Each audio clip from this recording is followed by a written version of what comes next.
خواتین کا لوہے کی انگوٹھی پہننا، کیا خواتین لوہے کی انگوٹھی پہن کر نماز پڑھ سکتی ہے؟ بنت آدم کراچی سے، بڑا اختلافی مسئلہ ہے علماء کے درمیان کہ خواتین لوہے کی انگوٹھی پہن سکتے ہیں نہیں پہن سکتی. بہرحال یعنی بعض علماء جائز کہتے ہیں، بعض ناجائز کہتے ہیں. تو ہمارا فتویٰ اگرچہ گنجائشی کا ہے کہ گنجائش ہے پہن سکتی عورت، لیکن احتیاط کرے تو اچھا ہے، سونے چاندی کی پہنے انگوٹھی تو زیادہ اچھا ہے. روزے میں انہیلر استعمال کرنے کا حکم، کیا روزے کی حالت میں انہیلر استعمال کیا جا سکتا ہے جبکہ سانس لینے میں دشواری ہوتی ہو؟ انجم نذیر، سانس لینے میں اگر روزے میں انہیلر لینے کی ضرورت پڑ رہی ہے تو انہیلر لے کے روزہ توڑ دیں، لیکن روزہ بہرحال ٹوٹ جائے گا، بعد میں اس کی قضا کر سکتے ہیں تو قضا کریں ورنہ فدیہ دیں. تو انہیلر کے استعمال سے روزہ ٹوٹ جاتا ہے کیونکہ اس میں دوا کے ذرات ہوتے ہیں جو اترتے آتے ہیں پھیپھڑوں میں. البتہ ایسی مجبوری میں روزہ توڑنا جائز ہوگا، گناہ نہیں ہوگا. بلا وجہ کیڑے مکوڑے مارنا، کیا یہ جائز ہے؟ بنت آدم کراچی سے، بلا وجہ کیڑے مکوڑے مارنا کیسا ہے؟ گھروں میں جو کیڑے مکوڑے ہوتے ہیں ان کو مارنا جائز ہے، کیونکہ ان کو مارنا بلا وجہ نہیں ہے. اگر آپ کا مقصد یہ کہ گھر میں کیڑے مکوڑے ہمیں تو کچھ کہہ نہیں رہے ہم ان کو مار سکتے ہیں، تو وہی اس لیے مار سکتے ہیں کہ وہ گھر ہے، وہ کوئی جنگل تھوڑی ہے جہاں کیڑے مکوڑے آ کے رہ رہے ہوں. تو لیکن باہر گلی محلے میں خام خواہ میں مکوڑے جا رہے ہیں ان کو کچل دیا جیسے لوگ کر رہے ہوتے ہیں، تو وہ عمل اچھا نہیں ہے. حدیث میں آتا ہے کہ ایک پیغمبر تھے تو ایک چیونٹی نے ان کو کاٹ لیا، تو وہ جتنی ساری چیونٹیاں تھیں پیغمبر نے وہ ساری چیونٹیاں مار ڈالی. تو اللہ نے ان کو وحی دی، وحی کی حل واحدتن، کہ ایک چیونٹی جس نے آپ کو کاٹا تھا اس کے علاوہ چیونٹیوں کو آپ نے کیوں مارا. تو اس سے پتہ چلتا ہے کہ جانور کو بھی بلا وجہ مارنا جائز نہیں ہے، چاہے وہ چیونٹی ہی کیوں نہ ہو. یہ نہیں کہ اب گھروں میں بھی آپ چیونٹیوں کی حفاظت کرنا شروع کر دیں، گھروں میں تو انسان رہتے ہیں تو وہاں چیونٹیاں اور مکوڑوں کے لیے جو فنائل وغیرہ کا پوچھا لگایا جاتا ہے وہ بالکل جائز ہے تاکہ گھر سے یہ چیزیں ختم ہوں. لیکن گلی محلے میں اور ہر جگہ جا کے بلا وجہ مکوڑے یا چیونٹیوں کو مارنا یہ صحیح عمل نہیں ہے شریعت کی روشنی میں. البتہ جہاں جو نقصان دہ جانور ہیں وہ مار سکتے ہیں. فیڈ کراتے وقت قرآن مجید پڑھنے کا حکم، کیا بچے کو دودھ پلاتے وقت قرآن مجید پڑھا یا سنا جا سکتا ہے؟ بنت حوا کراچی سے، جی ہاں بالکل، پڑھا بھی جا سکتا ہے، سنا بھی جا سکتا ہے، سنایا بھی جا سکتا ہے. حالت حیض میں ناخن کاٹنے کا حکم، رات میں ناخن کاٹنا اور رات میں جھاڑو دینا شریعت کے اعتبار سے کیسا ہے؟ نیز حالت حیض میں ناخن کاٹ سکتے ہیں یا نہیں، اور فرض غسل میں کوئی دعا پڑھنی چاہیے یا نہیں؟ بنت سراج لکھنؤ سے، رات میں ناخن کاٹنا، رات میں جھاڑو دینا بالکل جائز ہے، کوئی حرج نہیں ہے اس میں. ناخن جب بڑھ جائیں کاٹ دیں، چاہے رات ہو یا دن ہو. جب گھر میں ڈسٹ ہو اور گرد و غبار ہو جھاڑو دے دیں، چاہے رات ہو یا دن ہو. حالت حیض میں ناخن کاٹ سکتے ہیں، کوئی حرج نہیں ہے. اور فرض غسل میں کوئی دعا پڑھنی چاہیے یا نہیں؟ میرے علم میں نہیں ہے کوئی دعا فرض غسل کے لیے. عورتوں کا یوٹیوب چینل چلانا کیسا ہے؟ کیا عورتیں یوٹیوب پر معلوماتی چینل کے لیے اپنی آواز کا استعمال کر سکتی ہیں اور اس کی آمدنی استعمال کر سکتی ہیں یا نہیں؟ اہلیہ ماجد انصاری کراچی سے، جوان لڑکی اگر پردے کے بغیر یوٹیوب چینل پر آتی ہے وہ تو بالکل ناجائز ہے، حرام ہے. البتہ اس سے اس کی ارننگ کا تعلق اس عورت کے پروگرام سے ہے کہ وہ لوگوں کو سکھا کیا رہی ہے.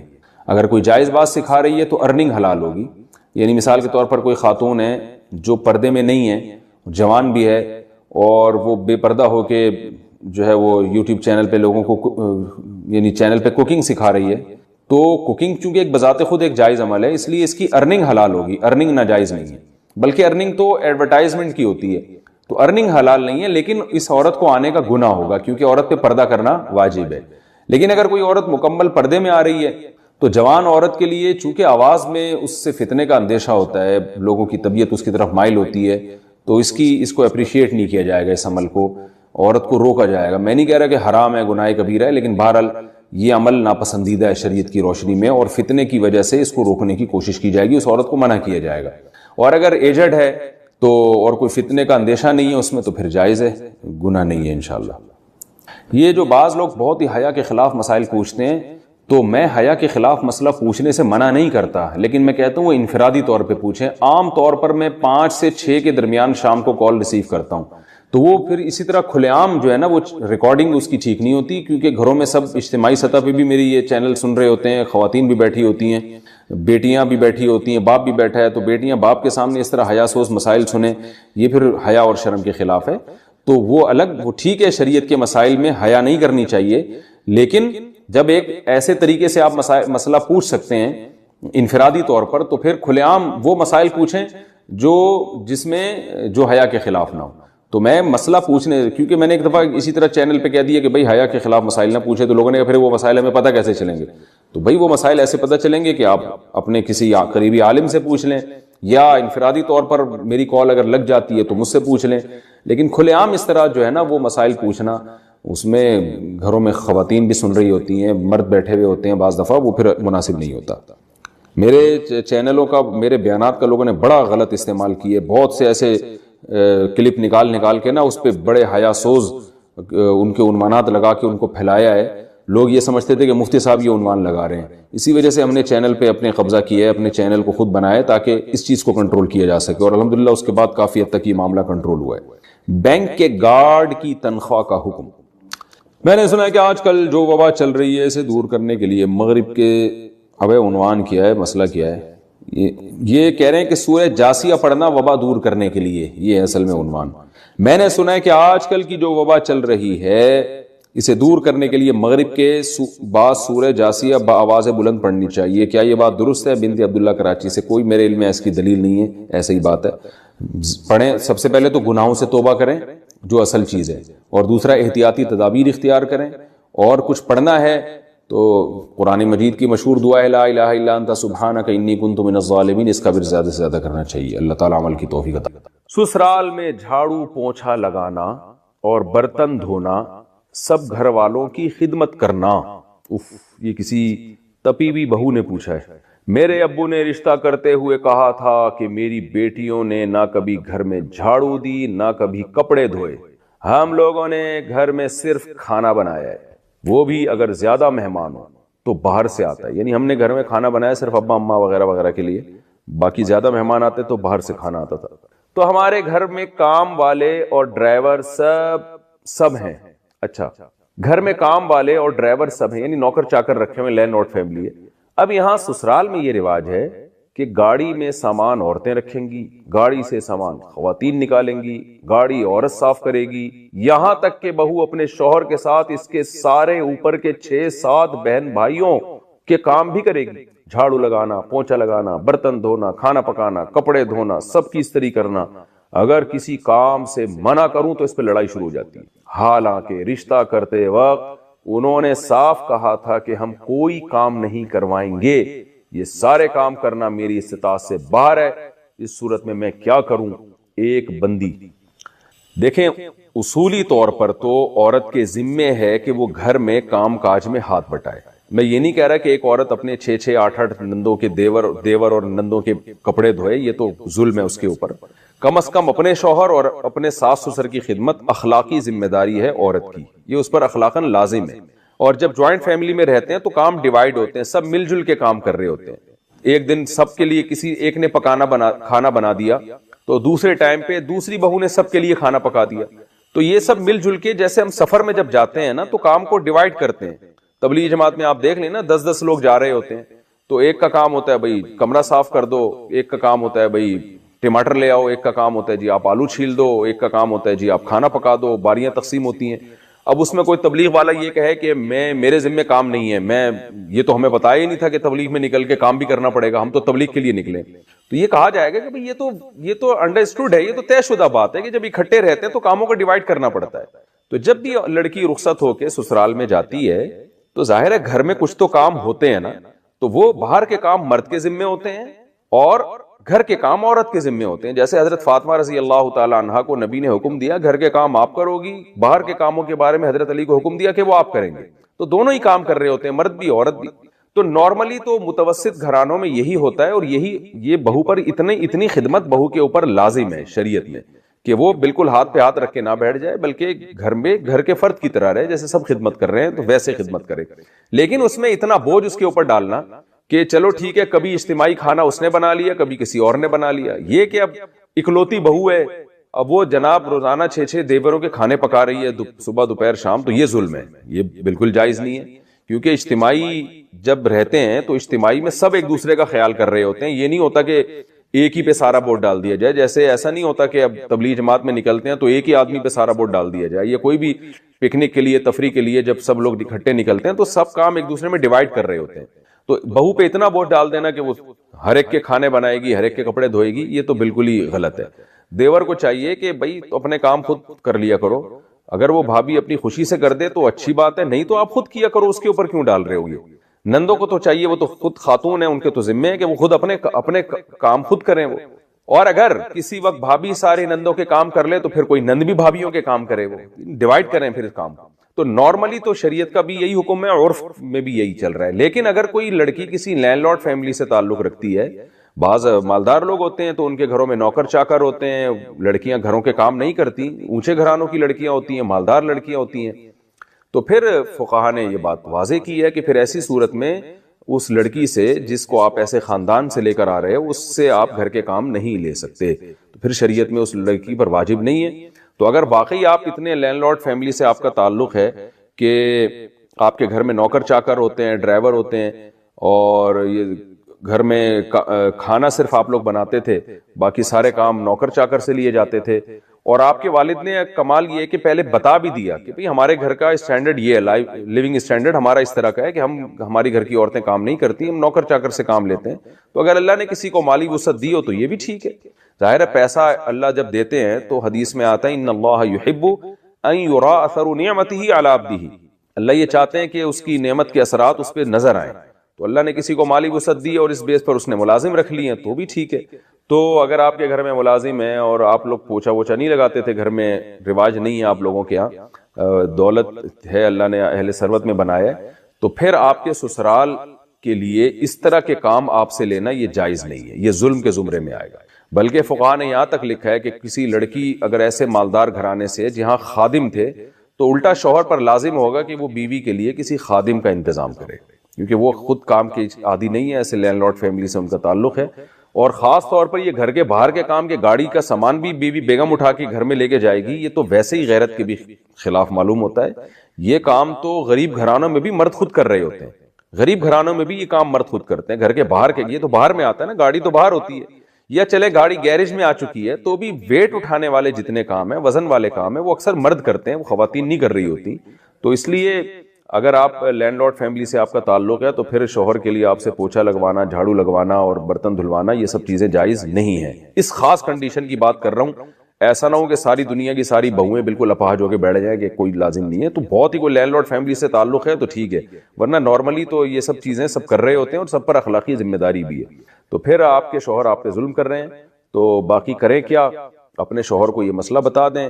فتویٰ بھی لے سکتی ہیں آپ جامع الرشید سے یا بنوری ٹاؤن سے یا دارالعلوم کرنگی سے کہ بھئی میرا تعلق ایسی فیملی سے ہے تو کیا میرا شوہر میرے لیے خدمت لے سکتے ہیں، تو فتویٰ ان کو دکھا دیں.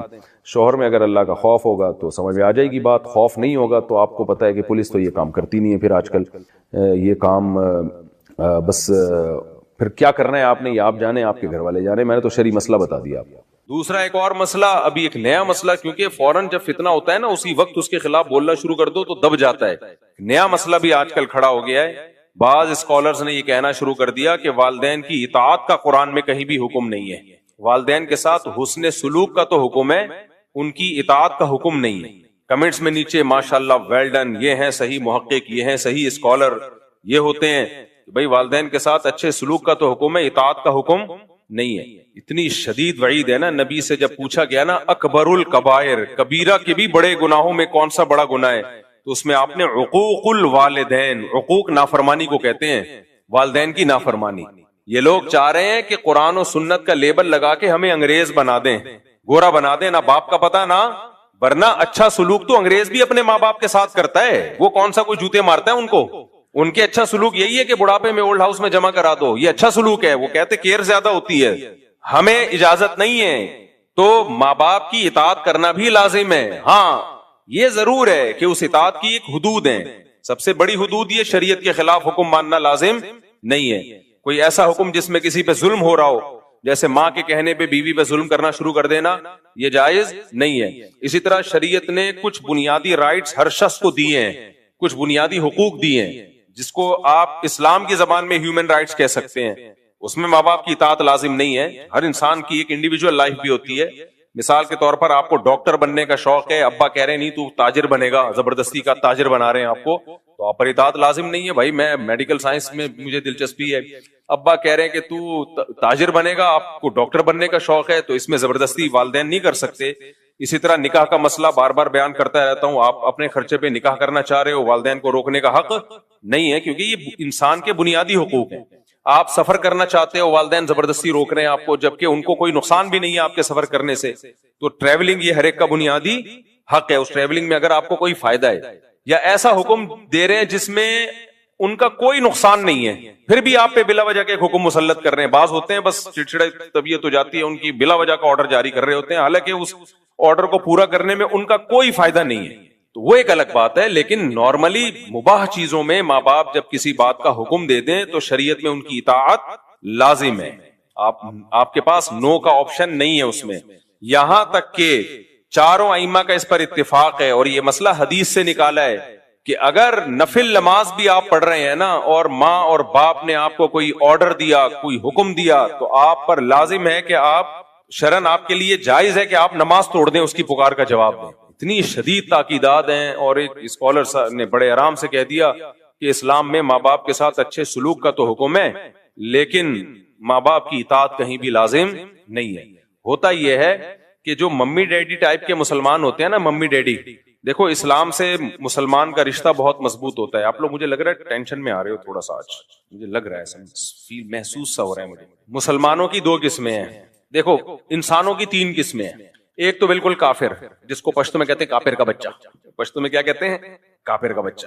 تو وہ تو مانتا ہی نہیں نا اسلام کو, تو اس کو تو ماں باپ کے حقوق سمجھاؤ سکھاؤ, اس کی صحت پہ کوئی فرق نہیں پڑتا.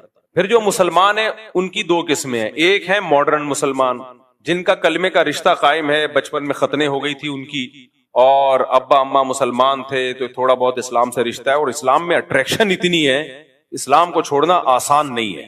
کہ انسان ایک دفعہ جب اسلام میں اس کلچر میں آ جائے نا, وہ کہے گا بھائی سب کچھ ہو جائے گا, دنیا چھوڑ دوں گا, اسلام نہیں چھوڑوں گا.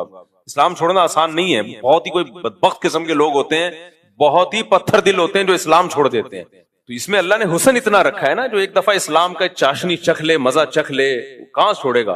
لیکن ان سے عمل ہوتا نہیں ہے. رہے وہ یورپ میں, امریکہ میں, گوروں کے ساتھ ماڈرن لائف, تو ان کو ماڈرن اسلام چاہیے ہوتا ہے. ایسا اسلام جس میں لیبل بھی اسلام کا لگ جائے اور کرتوت سارے انگریزوں والے ہوں. گورا ٹینشن لیس زندگی گزارتا ہے, ماں کی ٹینشن بھی نہیں ہے, باپ کی ٹینشن بھی نہیں ہے, وائف کی ٹینشن بھی نہیں, اور وائف کو ہسبینڈ کی ٹینشن بھی نہیں ہے. ہسبینڈ ہو کے بھی اس کی ٹینشن نہیں ہے, کیونکہ وہ ہسبینڈ کسی کام کا ہوتا نہیں ہے, کیونکہ اس ہسبینڈ کے ہوتے ہوئے وائف کا ریلیشن جمشید سے بھی ہو سکتا ہے, غفار سے بھی ہو سکتا ہے. انگریزوں میں یہ ابھی میں تو پورا اسٹڈی کر کے آیا ہوں, وکیلوں سے پوچھا میں نے لا کیا چل رہا ہے, اگر انہوں نے کہا صاحب سیٹ ہے, تو وائف کسی اور سے ریلیشن قائم کر لے تو بھی کچھ نہیں ہوتا, ہسبینڈ کسی اور سے ریلیشن قائم کر لے تو اچھا, ہسبینڈ بیوی کو کسی بات کا آرڈر دے تو بھی کچھ نہیں ہوتا, اور بیوی ہسبینڈ سے نان نفقے کا مطالبہ کرے وہ نہ دے تو بھی کچھ نہیں ہوتا. تو جب کچھ نہیں ہوتا تو کمبختو تمہیں تکلف کی ضرورت کیا تھی. بس ایک مصیبت میں پھنس جاتے ہیں وہ لوگ, وہ مصیبت یہ کہ جب تک گرل فرینڈ تھی تو کوئی ٹینشن نہیں تھی, شادی کر لی تو اب بریک اپ نہیں ہو سکتا, بریک اپ کرو گے تو آدھی پراپرٹی دو گے آپ. تو اس ٹینشن کے سلسلے میں وہ کیا کر رہے ہوتے ہیں, شادی کر رہے ہوتے ہیں. تو کون کرے گا, پاگل تھوڑی ہیں وہ. خیر, تو اب جو ماڈرن اسلام ہمارے جو ڈیفنس میں اور کلفٹن میں اور یعنی جو پوش ایریاز ہیں وہاں جو سارے مسلمان نہیں, یعنی جو برگر فیملیوں سے جن کا تعلق ہے, ان کی پیاس نہیں بجھ رہی تھی کہ ہمارے ان کرتوتوں پر ہم نہ باپ کو پوچھتے ہیں, نہ ہم ماں کو پوچھتے ہیں, نہ بیوی شوہر کی اطاعت کرتی ہے. جب میں یہ بیان کرتا ہوں شوہر گھر کا سربراہ ہے, تو ہماری لبرل انٹیوں کی ایسے لگتا ہے ان کی دم پہ پاؤں رکھ لیا میں, ان کی دم پہ ایسی چیخیں نکلتی ہیں نا, ایسی چیخیں نکلتی ہیں. کمنٹس میں پڑھ رہا ہوتا ہوں, یہ میرا ظرف ہے, اتنے اپنے خلاف نیگیٹو کمنٹس میں پڑھتا ہوں. تو یہ مولوی کو دیکھو, یہ مولوی کو دیکھو, تو آپ کو آپ کی مرضی کا اسلام تھوڑی ہم بتائیں گے بھائی. کس کی مرضی کا اسلام بتائیں گے؟ اللہ کی مرضی کا. اللہ سے لڑو جا کے. اللہ میاں نے گھر کا سربراہ مکھنچو کو بنا دیا, اب کیا کریں. خیر, آپ کو ماننا پڑے گا, میں ماتحت ہوں, بس چھوڑ دو اسلام. کس نے کہا ہے اسلام کو چینج نہیں کرو, اسلام چھوڑ دو. آپ بولو بھائی مجھے ایک گورے سے شادی کرنی ہے, مجھے نیلسن چاہیے, جمشید نہیں چاہیے, مجھے کیا چاہیے, نیلسن. اور کیا ہوتا ہے, مائیکل چاہیے, مجھے مائیکل. میکائل نہیں چاہیے, مجھے کیا چاہیے, مائیکل. تو آپ پھر وہاں جاؤ نا, وہاں آزادی ہے بھائی, کوئی سربراہ وربراہ نہیں ہوتا. گورا ڈانٹ بھی نہیں سکتا بیوی کو, ڈانٹ دینا تو وہ کیس کر دے گی. تو اس لیے پھر ایسے ہی کسی ماڈرن سے آپ نکاح کریں. تو یہ کیا بات ہے ادھر پیڑے کھانے کے لیے, کیونکہ پتہ ہے گورے سے وہ تو کوئی حقوق نہیں ہوتے, اسے عشق معاشقہ ہو جائے تو کر لیتی ہیں, ورنہ پتہ ہے کچھ بھی نہیں ملے گا وہاں. تو اسلام کے فائدے اٹھانے کے لیے آپ کو جمشید چاہیے, اور جب جمشید کے حقوق اسلام بیان کر رہا ہے وہ والے گوروں سے چاہیے. یہ نہیں چلے گا بھائی, یہ اسلام نہیں مانتا. خیر اسلام کی عقل بھی نہیں مانتی ہے, تو یا تو پورے ادھر کو ہو جاؤ یا پورے ادھر کو کھسک جاؤ. تو اب کیا مسئلہ ہے؟ اب مسئلہ یہ ہے کہ جو ماڈرن قسم کے لبرل قسم کے ہمارے مسلمان ہیں, جو چاہتے ہیں کہ یار یہ ہمارے پہ داڑھی رکھتے ہوئے ان کو لگتا ہے کہ ہم ملا نظر آئیں گے, بالکل ہی پروفیشنل قسم کے مولانا نظر آئیں گے, لوگ کہیں گے یار تم ٹھیک ہے اسلام کو فالو کرو. تہجد کا بہتر طریقہ سنت یہ ہے کہ پہلے نیند کی جائے, تھوڑی دیر سوئے جائیں, پھر اس کے بعد رات کے آخری حصے میں اٹھ کے آپ نماز پڑھیں. اور اس میں نبی صلی اللہ علیہ وسلم سے مختلف رکعتیں منقول ہیں. بہتر یہ کہ 8 رکعتوں کا معمول بنایا جائے, لیکن اگر کوئی 2 رکعت پڑھتا ہے, 4 پڑھتا ہے, 6 پڑھتا ہے, وہ بھی جائز ہے, اور اس سے 8 سے زیادہ نہیں پڑھ سکتا. اور وتر جو ہے تہجد کے بعد پڑھے جائیں. اگر جس کو یقین ہو کہ تہجد میں اٹھے گا وہ, تو اس کو چاہیے کہ وتر وہ تہجد کے بعد پڑھے. اور اگر آپ کو ڈاؤٹ ہے کہ پتہ نہیں آنکھ کھلے گی نہیں کھلے گی, تو وتر پہلے پڑھ لیں اور پھر تہجد رات کے آخری حصے میں اٹھ کے پڑھ لیں. میں ایک واقعہ سناتا ہوں. شاید حضرت ڈاکٹر عبدالحی رحمہ اللہ یا مولانا عاشق الہی رحمہ اللہ کا بزرگوں میں سے کسی ایک بزرگ کا واقعہ ہے. ان کا تہجد کا معمول تھا, روزانہ پابندی سے تہجد پڑھا کرتے تھے. ایک دن بیمار بھی تھے, تھکاوٹ بھی تھی, تو فرماتے ہیں کہ بیماری اور تھکاوٹ کی وجہ سے تہجد میں جب آنکھ کھلی تو اٹھنے کا دل نہیں چاہا. ابھی پورا واقعہ ذرا غور سے سنو اور اپنے اوپر فٹ کرو. اچھا, ان کا تہجد کا پروگرام ہوتا تو غالباً مصلی پہلے سے رات کو بچھا کے رکھتے تھے, ورنہ شیطان نہ یہ ورگا لاتا ہے ابھی اٹھو گے, ابے پھر جا کے مصلی تلاش کرو گے, ابے پھر یہ چھوڑو یار. تو یہ سارے انتظامات پہلے سے کر کے رکھا کرو. تو وہ انہوں نے کہا کہ سستی ہو رہی ہے, اٹھا نہیں جا رہا, نیند بھی آ رہی ہے, کیا کریں؟ اب شیطان کا مقابلہ شروع, شیطان با مقابلہ انسان, کیا خیال ہے؟ اور یہ مقابلہ انسانوں کے ساتھ ہی ہوتا ہے. جو شیطان جیسے شیطان ہوتے ہیں نا, ان سے شیطان کو مقابلے کی ضرورت نہیں ہوتی. کہتے ہیں پڑا ہوا ہے, میرے کہے بغیر ہی پڑا ہوا ہے. کیا خیال ہے؟ میرے کہے بغیر ہی پڑا ہوا ہے, کوئی پڑے ہوئے کو اٹھانے کی چندہ ضرورت نہیں ہے. تو اب شیطان نے کیا کیا کہ بھائی سو جا. حدیث میں آتا ہے شیطان تھپکی دیتا ہے, سو جا بھائی, بہت لمبی رات ہے. تو فرماتے ہیں کہ میں اب شیطان سے مقابلہ کیسے کروں, نفس سستی ہے. تو میں نے نفس کو سمجھانا شروع کر دیا اور شیطان کو ٹوپی کرانا شروع. یہ ٹوپی کے میرے الفاظ ہیں, ان کے نہیں. شیطان کو کیا شروع کر دی, ٹوپی کرانا. جیسے شیطان بھی ٹوپی کراتا ہے, پتہ ہے آپ کو شیطان پتہ ہے کیسے ٹوپی کراتا ہے؟ شیطان کہتے ہیں صرف ایک دن تو ناغہ کروا رہا ہوں تو اس سے روزانہ تو پڑتا ہے نا. یہ ٹوپیاں ہیں کہ بھائی جب ایک دن چھوڑو گے تو پھر اگلے دن بھی چھوڑو گے. سستی ایک دفعہ ہو گئی تو ہونا شروع. پھر شیطان یہ بھی ٹوپی کراتا ہے, کوئی فرض تھوڑی ہے تہجد. تو آج سنتیں چھڑوا رہا ہے, کل فرض چھڑوائے گا. فرض کیسے چھڑوائے گا؟ بولے گا چھوڑ دے, توبہ کر لینا. توبہ تو قبول ہو جاتی ہے نا بھائی, کتنا بڑا گناہ ہو جائے توبہ تو قبول ہو جاتی ہے. یہ ہوتے ہوتے وہ آگے بڑھتا ہے, پھر جہنم میں پہنچائے بغیر وہ اطمینان سے نہیں بیٹھتا. تو جیسے شیطان ٹوپی کراتا ہے, آپ بھی شیطان کو ٹوپی کراؤ. تو انہوں نے شیطان کو کیسے ٹوپی کرائی؟ جو کم از کم انہوں نے شیطان کو ایسے ٹوپی کرائی کہ شیطان نے کہا سو جا سو جا. انہوں نے کہا بس اٹھ کے بیٹھ رہا ہوں اور کچھ بھی نہیں کرنا. بھائی لیٹا ہوا آدمی اٹھ کے بیٹھ جائے, یہ تو کوئی مشکل نہیں ہے نا. بھائی میں بیٹھوں گا دوبارہ سو جاؤں گا, تھوڑی دیر بیٹھوں گا, بس کہہ رہے اٹھ کے بیٹھ گیا. بیٹھنا اتنا مشکل نہیں ہوتا سوتے ہوئے. آپ اس کو بتایا جائے نا 2 منٹ بیٹھو پھر لیٹ جانا. کہتے چلو نیند میں آ گئی ہوں کر کے اٹھے گا بیٹھے گا. اب جب بیٹھے ہیں تو شیطان کہتا ہے لیٹ جاؤ, تم نے تو کہا تھا میں صرف بیٹھوں گا. ظاہر کر اٹھ کے بیٹھتا ہے لیٹا ہوا آدمی تو سستی میں کچھ تو کمی آتی ہے نا. جو لیٹے ہوئے انسان کی پوزیشن ہوتی ہے سوتے ہوئے میں, وہ بیٹھے ہوئے کی نہیں ہوتی. اس کو کچھ سستی میں کمی آتی ہے. اب جب اٹھ کے بیٹھے ہیں تو شیطان کہہ رہے ہیں جو یہ کہہ رہے ہیں ایسا ہے کہ صرف کھڑا ہو جاتا ہوں, بیٹھے رہے تھوڑی دیر, آنکھیں واقیں ملی, میں کھڑا ہو جاتا ہوں, یہی واش روم میں چلا جاتا ہوں. تو شیطان کو اپنے نفس کو یوں بہکایا, ٹوپی کرائی کہ میں صرف واش روم میں جاؤں گا اور وہی استنجا وغیرہ قضائے حاجت یا پیشاب وغیرہ جو بھی ہے کر کے واپس آگے لیٹ جاؤں گا. کیا خیال ہے اس میں کیا ہے؟ تو نفس جو ہے نا اس کے لیے آمادہ ہو جاتا ہے, چلو اتنا تو چلتا ہے. اگر لیٹے ہوئے یہ سوچتے نا کہ پیشاب کر کے آؤں گا تو پھر مشکل ہوتا. بیٹھے ہوئے آدمی کے لیے سوچنا آسان. تو کہہ رہے میں اٹھ کے گیا واش روم میں, واش روم میں جو بھی پیشاب وغیرہ فرمایا کیا ہے, تو شیطان نے کہا واپس وضو خانہ ساتھ ہی تھا, میں وضو کر کے لیٹ جاؤں گا بس, ٹھیک ہے, تھوڑا سا منہ دھو لیتا ہوں, چھپکے مار دیتا ہوں. یہ واقعہ میں اپنے الفاظ میں بیان کر رہا ہوں, ٹھیک ہے نا, تاکہ آپ لوگ بالکل اس کے مطابق چلیں اور آپ کو یہ احساس ہو کہ ایسے ہمارے اکابر نے کیا, بزرگوں نے کیا, تو اس طرح کرنے سے کیا ہوتا ہے, وہی ہوتا ہے جو ان کے ساتھ ہوا, تہجد کی پابندی ہو گئی. تو اب کیا ہے, کہتے ہیں کہ میں گیا پانی کے چھپکے مارے اور پورا وضو کر لیا جلدی سے. وضو کے بعد بھی شیطان کیا کہہ رہا ہے, آجا لیٹ جا بستر پہ. کہہ رہا میں بستر کی طرف جاتے جاتے مصلی کی طرف گیا, جلدی سے نیت باندھ لیا, اللہ اکبر, جلدی سے کیا کیونکہ نیت باندھنے سے پہلے سوچو گے تو شیطان واپس لے جائے گا. تو بھائی اللہ اکبر کہہ کے نیت باندھ لو, پھر دیکھا جائے گا کیا ہوتا ہے. تو نیت باندھ لی تو باندھ لی نا, اب تو ہو گئی نا, اب تھوڑی کہیں بھاگ سکتے ہیں. اتنا تو کوئی نالائق نہیں ہوتا کہ نماز توڑ کے بھاگ جائے. تو یہ ٹرک ہوتی ہیں سستی کو دور کرنے کی, نہیں آ رہی نا, تو اس طرح پڑھ لیا کرو نماز. آپ تہجد کی پابندی اس طرح سے کر لیں گے, تہجد پڑھو گے تو فجر تو لازمی ہوگی. تہجد کو فوکس کرو تو فجر نہیں جائے گی کہیں انشاءاللہ. اگر تہجد رہ بھی گئی تو فجر تو ہو جائے گی نا. شیطان ٹوپی کرا کے تہجد چھڑوائے گا تو آپ بولو گے یار بہت ٹوپیاں ہو گئی ہیں, تہجد چھوڑ دی, فجر تو فرض ہے. نماز خشوع و خضوع سے پڑھنا, بول تو نماز پڑھنا کتنا مشکل, اوپر سے دل لگا کے پڑھو. نماز پڑھنا آسان تھوڑی ہے, 5 ٹائم پوری زندگی پڑھتے رہنا, پھر دل لگا کے, دل لگے نہ لگے کوشش کرنا لگانے کی, اور مشکل کام ہے. دل ہی نہیں لگتا انسان کا, ادھر ادھر لوگوں کو دیکھو نماز میں ناک میں انگلیاں گھما رہے ہیں, کان میں انگلیاں گھما رہے ہیں, پتہ نہیں کیا کیا کر رہے ہیں, ہلے جا رہے ہیں. میں ابھی اسلام آباد ایئرپورٹ پہ تھا تو ایک عرب آیا میرے ساتھ کھڑا ہو گیا. میں تلاش کر رہا تھا جماعت کے لیے کوئی بندہ ملے ایئرپورٹ پہ نا, جماعت کرایا کریں, اکیلے نہ پڑا کریں. تو جو مسلح بنا ہوا تھا, میں تھوڑا انتظار کیا, میں نے کہا دیکھو وہ بندہ آتا تو ظہر کی نماز تھی, میں نے کہا نماز پڑھتا. تو وہ عرب پینٹ شرٹ میں تھا, مجھے نہیں میں نے پہچانا کہ یہ عربی ہے کیونکہ پینٹ شرٹ پہنی ہوئی تھی اور کلین شیو تھا. تو وہ عرب جماعت کے بڑے پابند ہوتے ہیں, اس نے کہا جماعت, میں نے کہا آ جاؤ. اب میں امام بنا, وہ مقتدی بن کے میرے ساتھ کھڑا ہو گیا.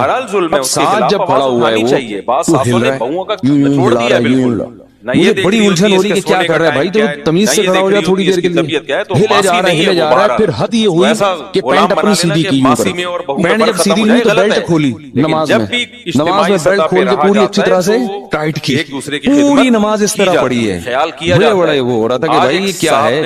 وہ قرآن کی آیت یاد آ رہی تھی, والذین هم فی صلاتہم خاشعون, کہ جنت میں جانا ہے تو نماز پڑھنا کافی نہیں ہے, نماز خشوع و خضوع سے. تو دل تو اپنے قابو میں نہیں ہے نا, کم از کم ظاہری جسم تو اپنے قابو میں ہے, اس کو تو انسان قابو میں رکھے, وہ بھی ہلے جا رہے ہیں. جب اس نے پینٹ سیدھی کرنا شروع کی, بیلٹ کھول کے, یہ زیادہ ہو گئی بھائی, یہ زیادہ ہو گئی. تو ایک صاحب کو میں دیکھتا تھا کہ جب بھی وہ نماز شروع کرتے تھے, نماز تکبیر کے بعد ہاتھ باندھا, اس کے بعد اپنا چشمہ اتار کے جیب میں رکھا. ارے یہ نماز سے پہلے چشمہ اتار کے جیب میں رکھ لو. ہمارے حضرت فرمایا کرتے تھے کہ لوگوں کو پتہ نہیں کیا ہے, نماز کی نیت باندھتے ہی خارج شروع ہو جاتی ہے. فرض نماز کے بعد ہاتھ اٹھا کے دعا مانگنا یا اجتماعی حیات پہ دعا مانگنا کسی بے غبار صحیح حدیث سے ثابت نہیں. کسی بھی صحیح حدیث سے ایک روایت ہے جو ذرا کمزور ہے, جس میں آتا ہے کہ ایک دفعہ نبی صلی اللہ علیہ وسلم نے فرض نماز کے بعد ہاتھ اٹھائے ہیں, مگر وہ روایت کمزور ہے. اور اگر اس کو صحیح مان بھی لیا جائے تو ایک دفعہ, سمجھ میں آ رہی بات, تو کتنی دفعہ, ایک دفعہ. اصول فقہ کی کتابوں میں لکھا ہوا ہے, چاروں مذاہب کی فقہ کی کتابوں میں, حدیث اگر کوئی عمل کثرت سے کیا جاتا ہو تو اس کا نقل کرنے والا صرف ایک ہو. یہ بات بھی حدیث میں شک پیدا کر دیتی ہے. ایک دفعہ اگر نبی صلی اللہ علیہ وسلم نے کیا ہے تو پتہ یہ چلا کہ, اور وہ بھی اجتماعی نہیں, انفرادی طور پر. سمجھ آ رہی بات, انفرادی طور پر. تو آپ بھی کبھی کبھار انفرادی طور پر رفع الیدین کر لیں. عام معمول اگر نبی کا نمازوں کے فرض نماز کے بعد ہاتھ اٹھا کر دعا کرنے کا ہوتا ہے، چاہے اجتماعی یا انفرادی، تو اس کے نقل کرنے والے کثرت سے ہوتے ہیں. سمجھ میں آ رہی اس بارے میں؟ کیونکہ نماز کو تو بہت اہتمام اور اہمیت کے ساتھ حدیث میں بیان کیا گیا، جبکہ ہم دیکھتے ہیں کہ حدیث کی کتابیں اس سے بالکل خاموش ہیں. سمجھ میں آ رہی؟ دوسرا مسئلہ، بعض حضرات یہ کہتے ہیں کہ بہت ساری حدیثیں ہیں جن میں آتا ہے کہ رسول اللہ صلی اللہ علیہ وسلم نے فرض نماز کے بعد دعا کی بہت ترغیب دی ہے، اور آپ نے فرمایا کہ سب سے زیادہ دعا قبول کس وقت ہوتی ہے؟ فرض نماز کے بعد. اس حدیث کا مطلب سمجھیں. جب بھی ایک حدیث کو بیان کیا جائے گا دوسری حدیث کو سامنے رکھ کر، خود نبی اور صحابہ نے اس حدیث پر کیسے عمل کیا ہے. ہم نبی کو دیکھتے ہیں کہ کہیں بھی نہیں کسی صحیح حدیث میں ملتا کہ نبی صلی اللہ علیہ وسلم کا یہ معمول تھا. کیا فرض نماز کے بعد ایسے دعا مانگتے تھے؟ خلفائے راشدین سے بھی کوئی روایت نہیں ملتی، نہ صحیح نہ ضعیف. بھائی دیکھو ہمارے ہاں تو یہ پابندی سے ہو رہا ہے نا پانچوں نمازوں میں ہر مسجد میں، اگر صحابہ میں بھی ایسا ہوتا تو کوئی ضعیف روایت تو ملتی ہے صحابہ کرام سے، نہ صحیح ہے نہ ضعیف ہے. اور نبی سے بھی کوئی کثرت سے ایک روایت ہے، اس کی سند پہ بھی کیا ہے، ٹھیک ہے بعض نے اس کو صحیح کہا بعض نے ضعیف کہا، مگر وہ بھی متفق علیہ صحیح نہیں ہے. تو یہ کیسے ہو سکتا ہے کہ ایک عمل پابندی سے ہو رہا ہو اور اس کا نقل کرنے والا کوئی ہوئی نہیں؟ تو اب ہم دیکھتے ہیں کہ جو حدیث میں آتا ہے فرض نماز کے بعد آپ صلی اللہ علیہ وسلم نے دعا کی ترغیب دی ہے، خود کیسے دعا مانگی ہے.